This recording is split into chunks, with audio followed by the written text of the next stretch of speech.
Всем привет! Меня зовут Леся, и вы на канале Леся Kitchen. В преддверии Нового года хочу предложить для вас несколько вариантов простейших закусочек из тех ингредиентов, которые есть практически в каждом холодильнике. Закуски бюджетные, готовятся достаточно быстро. Давайте приступим к изготовлению. Потребуется батон. Очень необычный способ, поэтому досмотрите видео до конца. Сейчас в небольшую емкость я тру зубчик чеснока.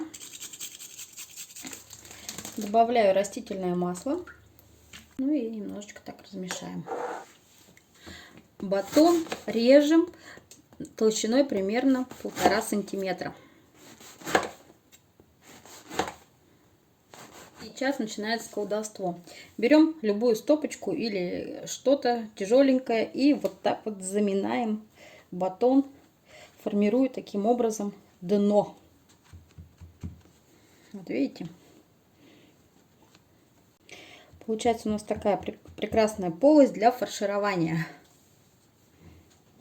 Так, и так поступаем со всеми кусочками. Вот такие вот у нас бочоночки получились. Теперь смазываем и края, и внутри растительным маслом с чесночком.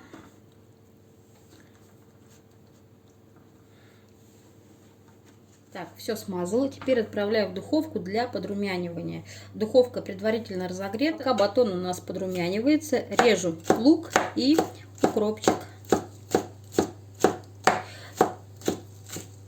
В тарелке у меня сардина без жидкости. Сардину я разомну. Можно также использовать сайру или даже тунец, на ваше усмотрение. К сардине добавлю зелень и на крупной терке натру 2 яйца. Яйца добавляю к нашей рыбке. Также добавляю майонез и все тщательно перемешиваю. Батон 7 минут провел в духовке в разогретой, и вот такой вот стал румяненький и хрустященький.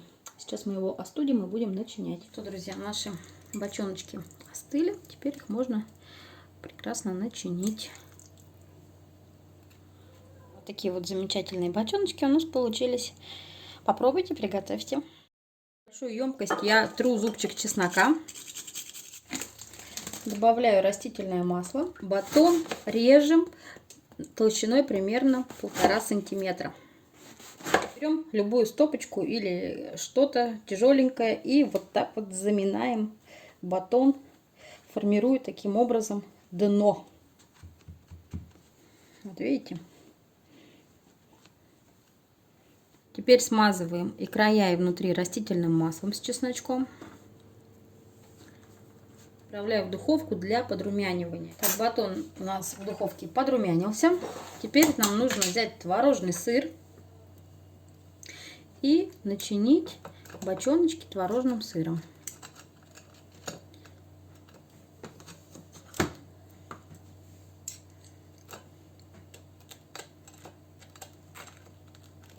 Теперь помещаем листик салата. Можно салатный листик заменить огурчиком.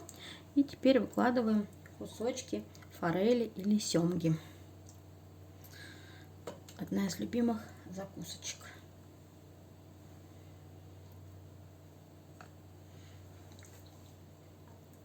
Можно даже 2 кусочка.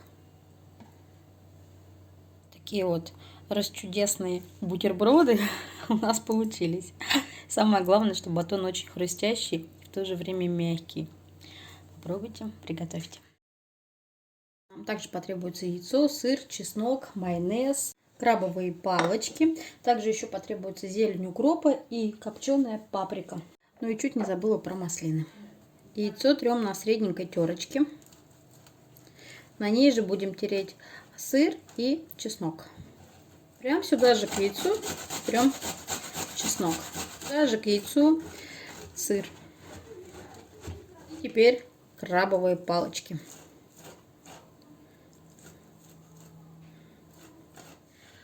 Все, что мы натерли, перемещаем в тарелку. Заправляем майонезом и тщательно перемешиваем. чтобы все ингредиенты хорошо соединились. Так, смесь у нас получилась. Теперь берем нашу смесь, в серединку отправляем маслинку, формируем шарик и обваливаем в укропчике. Первый вариант у нас будет зелененький такой в укропе. Следующий будет уже в копченой паприке.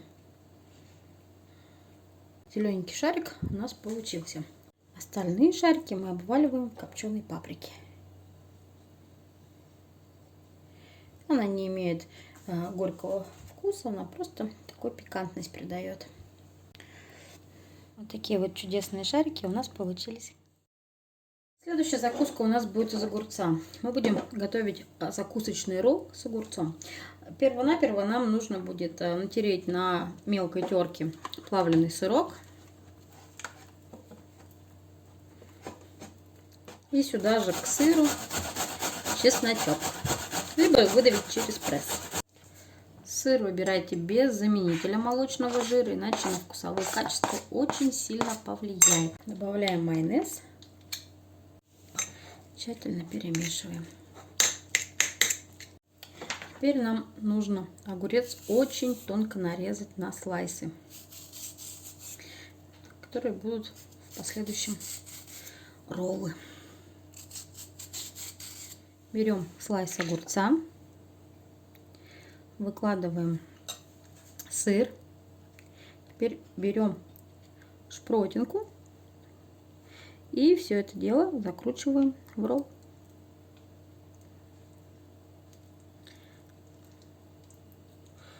Вот такой вот замечательный ролл у нас получается. И украсить можно лучком.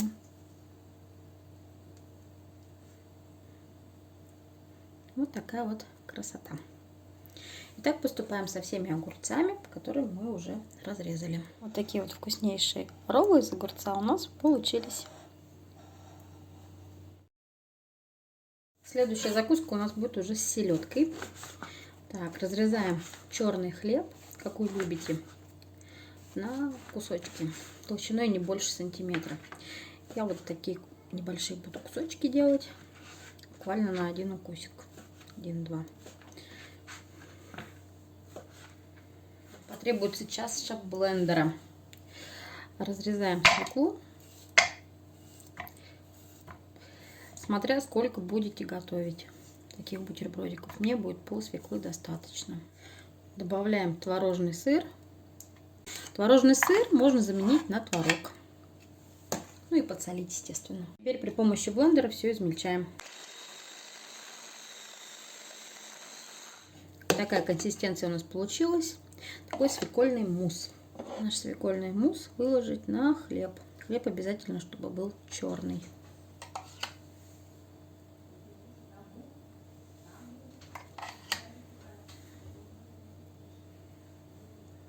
Теперь на каждый бутербродик укладываем селедочку. Селедка, естественно, уже слабосоленая, уже готова к употреблению. Ну и теперь наши бутербродики украсим веточками укропа.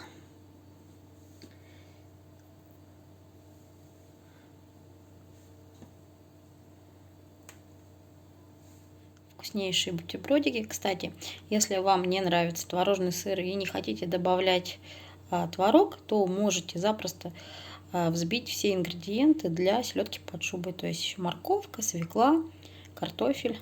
Заправить майонезом и также выложить.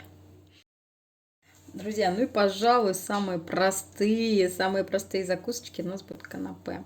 Такие, можно сказать, небольшие кораблики. Значит, берем 2 колбаски, если большая, то одну, протыкаем вот таким вот образом. Дальше нанизываем маслинку или оливку и все это ставим на кусочек сыра. Вот такой вот парусник у нас получается.